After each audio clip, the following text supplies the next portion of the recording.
Hello everyone, welcome back to my channel Shreya's lifestyle nursing. আশা করি তোমরা সবাই ভালো আছো।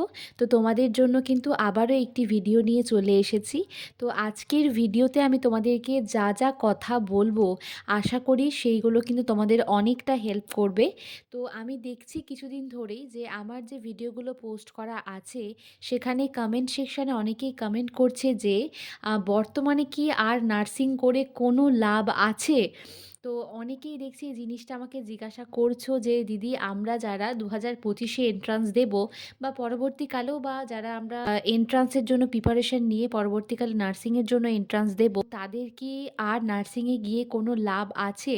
বা বর্তমানে যা সিচুয়েশান সেই সিচুয়েশানে দাঁড়িয়ে নার্সিং করেও কি আর পরবর্তীকালে কোনো জব পাওয়া যাবে? এই নিয়ে দেখছি তোমাদের অনেকের অনেক কোয়ারি রয়েছে। তো তাই আজকের ভিডিওতে কিন্তু এই টপিকটার ওপরেই আমি আলোচনা করব যে নার্সিং করে কি লাভ হলো।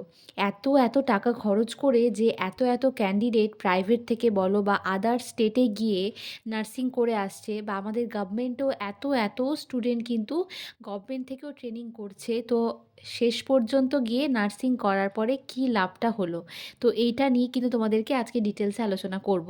তাই বলবো আজকের ভিডিওটা কিন্তু স্কিপ না করে পুরোটা দেখবে। তো দেখো, আগের কথা তোমাদেরকে বলি, কিছু বছর আগেও কিন্তু নার্সিংয়ের সিচুয়েশান কিন্তু এতটা খারাপ ছিল না। আগে নার্সিং করা মানে সেটা একটা মানে কি বলবো, বিশাল একটা বিষয়। এবং এই নার্সিং কমপ্লিট করা হয়েছে মানে তুমি গভর্নমেন্ট জব কনফার্ম পাবেই। তাতে তোমার একটু সময় লাগতে পারে, খুব জোর 6 মাস, খুব জোর 1 বছর, তার মধ্যেই তুমি কিন্তু গভর্নমেন্ট জব কিন্তু পেয়ে যাবে। কিন্তু বর্তমানে সিচুয়েশান তোমরা জানোই যে রিক্রুটমেন্ট প্রতি বছর নেই, এবং গভর্নমেন্টের এই রিক্রুটমেন্ট প্রতি বছর না ছাড়ার কারণেই কিন্তু এই যে কন্ডিশন সেটা তৈরি হয়েছে, এবং যার জন্য কিন্তু এত ক্যান্ডিডেট হয়ে যাচ্ছে প্রতি বছর। এত ক্যান্ডিডেট পাস আউট হওয়ার পর তাদেরকে কিন্তু বসে থাকতে হচ্ছে শুধুমাত্র একটাই কারণ, কারণ গভর্নমেন্টের কিন্তু প্রতি বছর ভ্যাকেন্সি নাই।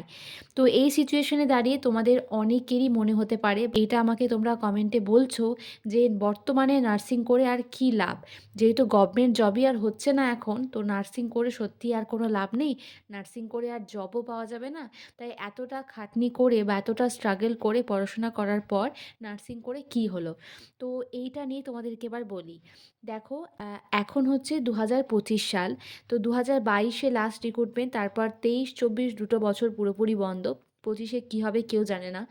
তো যদি এই বছরটা বন্ধ থাকে তাহলে আমাদের হাতে আর কিছু করার নেই, তাহলে সিচুয়েশান আরও খারাপের দিকেই যাবে। তো এই সিচুয়েশান যে সারা জীবন থাকবে এমনটা কিন্তু একদমই নয়। হয়তো পরবর্তীকালে গিয়ে হয়তো এই 2-3 বছর হয়তো এই সিচুয়েশানটা থাকছে।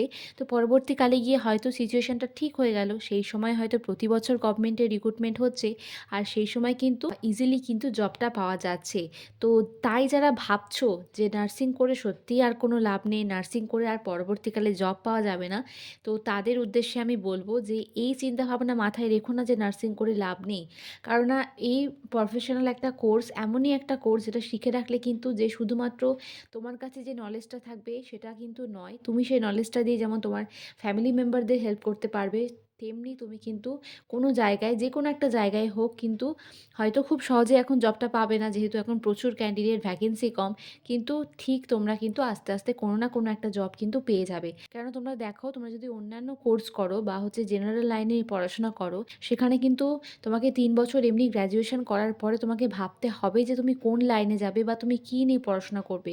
আর সেখানে এই মানে কোর্সটা নিয়ে তুমি যদি পড়াশোনা করো 3 বছর করার পরে কিন্তু তুমি যে কোনো একটা প্রাইভেট নার্সিং হোমে, জানি যে প্রাইভেট নার্সিং হোমে জব পাওয়াটা এখন অনেকটা দুষ্কর, কিন্তু তাও হয়তো তুমি 5-6 মাস বসে থাকবে, কিন্তু ঠিক আস্তে আস্তে কিন্তু তুমি যে কোনো একটা প্রাইভেট নার্সিং হোমে কিন্তু খুব কম স্যালারির হলেও, ঠিক আছে, খুব কম স্যালারির হলেও কিন্তু একটা জব পাবে। কিন্তু অন্যান্য কোর্স করলে তোমাকে আগে 3 বছর গ্র্যাজুয়েশন করার পরে ভাবতে হবে যে তুমি এবার কোন দিকে যাবে।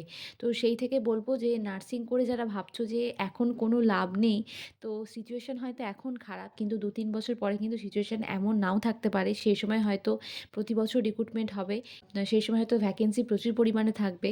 তো তাই যারা ভাবছো যে নার্সিং করে লাভ নেই, এটা কিন্তু মাথায় রেখো না, নার্সিং করে কিন্তু অবশ্যই লাভ রয়েছে। গভর্নমেন্ট জবের কথা বলি, গভর্নমেন্ট জব হয়তো আজ হচ্ছে না, কাল হচ্ছে না, ১ টা বছর হচ্ছে না, ২ টো বছর হচ্ছে না। কিন্তু ৩ বছর পরে গিয়ে কিন্তু ঠিক গভর্নমেন্ট জব হবে। কিন্তু সেই পেশেন্সটা, সেই ধৈর্যটা তোমাদের মধ্যে কিন্তু রাখতে হবে। তো এটাই তোমাদেরকে বলার ছিল। তো এর আগে আমি যে ভিডিওটা করেছিলাম সেখানে আমি বলেছিলাম যে আমি কেন পোস্ট বেসিক বিএসসি করিনি, এবং সেখানে আমি বলেছিলাম যে গভর্নমেন্ট থেকে যে কোনো ট্রেনিং করলে তার খরচ প্রাইভেটের থেকে হয়তো কম, কিন্তু দেখো তুমি যদি বাইরে থাকো, সেখানে হচ্ছে খাওয়া দাওয়া, বাইরে থাকতে গেলে আলাদা অনেক খরচ থাকে। তারপরে থাকে হচ্ছে বই, ড্রেস, এই সমস্তটা নিয়েই কিন্তু মোটামুটি অনেকটাই কিন্তু খরচ পড়ে যায়। তো কেন আমি তোমাদেরকে এই কথাটা বলছি, আমি যেহেতু গভর্নমেন্ট থেকে জিএনএম করেছি, আর বাকি আদার্স যে সমস্ত স্টুডেন্টরা যারা গভর্নমেন্ট থেকে জিএনএম করছে তারাও জানে যে গভর্নমেন্ট থেকে পড়লেও একটা কিন্তু ভালো অ্যামাউন্টে তোমার ট্রেনিং করতে গিয়ে খরচ হয়ে যায়। তো সেই থেকেই আমি বলেছিলাম যে পোস্ট বেসিক বিএসসি তুমি যদি গভর্নমেন্ট থেকেও করো, তাহলে কিন্তু হয়তো তোমার অন্যান্য প্রাইভেট ইনস্টিটিউশন থেকে করলে যে খরচটা হয় সেইটা হবে না, কিন্তু তাও কিন্তু মিনিমাম একটা খরচ রয়েছে। তো সেই থেকেই আমি বলেছিলাম। তো সেই ভিডিওর নিচে আমি কমেন্টে পাচ্ছি এইটা যে আমি না জেনেই তোমাদেরকে ইনফরমেশান দিচ্ছি। তো আমি সব্বাইকেই বলি যে আমি যেটুকুটা জানি সেইটুকুটা দিয়েই তোমাদেরকে কিন্তু হেল্প করি। তো আশা করি আমি আগের ভিডিওতে যেগুলো বলেছিলাম সেগুলো তোমাদের অনেকটাই হেল্প করেছে। আর আজকের ভিডিওতেও যে ইনফরমেশানগুলো দিলাম সেগুলোও তোমাদের অনেকটা হেল্প করবে, এবং আমি চেষ্টা করব এইভাবেই তোমাদেরকে, আমি যেটুকুটা জানি সেই ইনফরমেশানগুলো দিয়ে কিন্তু তোমাদেরকে হেল্প করার। তো আমার মতে কিন্তু নার্সিং পড়ে এখনও অনেক অনেক লাভ রয়েছে। তো যেহেতু বর্তমান সিচুয়েশান খারাপ, সেটা সকলেই তোমরা জানো, কিন্তু পরবর্তীকালে গিয়ে হয়তো সিচুয়েশান ঠিক হয়ে গেল। তো সেই থেকেই বলবো, যারা প্রিপারেশান নিচ্ছ পরবর্তীকালে এন্ট্রান্সের জন্য, তারা সেইভাবেই প্রিপারেশান নাও। আর যারা ট্রেনিং করছো তারা ভালোভাবে ট্রেনিংটা করো। গভর্নমেন্ট জবের গ্যারেন্টি তো এখন বর্তমানে কেউই দিতে পারে না, কিন্তু যেহেতু ট্রেনিংটা করছো, মাথায় রাখো যে ঠিক সময় আসলে একদিন না একদিন গভর্নমেন্ট জব অবশ্যই পাবে। কিন্তু বারবারই বলি, আগেও বলেছি, সেই ধৈর্য, সেই পেশেন্সটা তোমার মধ্যে কিন্তু রাখতে হবে। তো আশা করি ভিডিওটা তোমাদের ভালো লাগবে, এবং যে কথাগুলো বললাম সেগুলোও তোমাদের অনেকটা হেল্প করবে। তো ভিডিওটা কেমন লাগলো কমেন্ট সেকশনে জানিও। নেক্সট কোন টপিকের ওপর ভিডিও চাও সেটাও কমেন্টে জানিও। আমি চেষ্টা করব সেই টপিকগুলোকে ফোকাস করে ভিডিও বানানোর। আর ভিডিওটা পারলে প্রচুর প্রচুর শেয়ার করে দিও। তোমার যারা ফ্রেন্ডরা ট্রেনিং করছে বা পরবর্তীকালে করবে বা 2025-এ এন্ট্রান্স দেবে, তাদের মধ্যে পারলে প্রচুর প্রচুর শেয়ার করে দিও। আর যারা আমার চ্যানেলে নতুন, এখনও সাবস্ক্রাইব করোনি, সাবস্ক্রাইব করে আমার চ্যানেলের পাশে থেকো। সবাই সুস্থ থেকো, ভালো থেকো, সাবধানে থেকো। খুব শীঘ্রই দেখা হবে তোমাদের সাথে পরের কোনো ভিডিওতে। টাটা।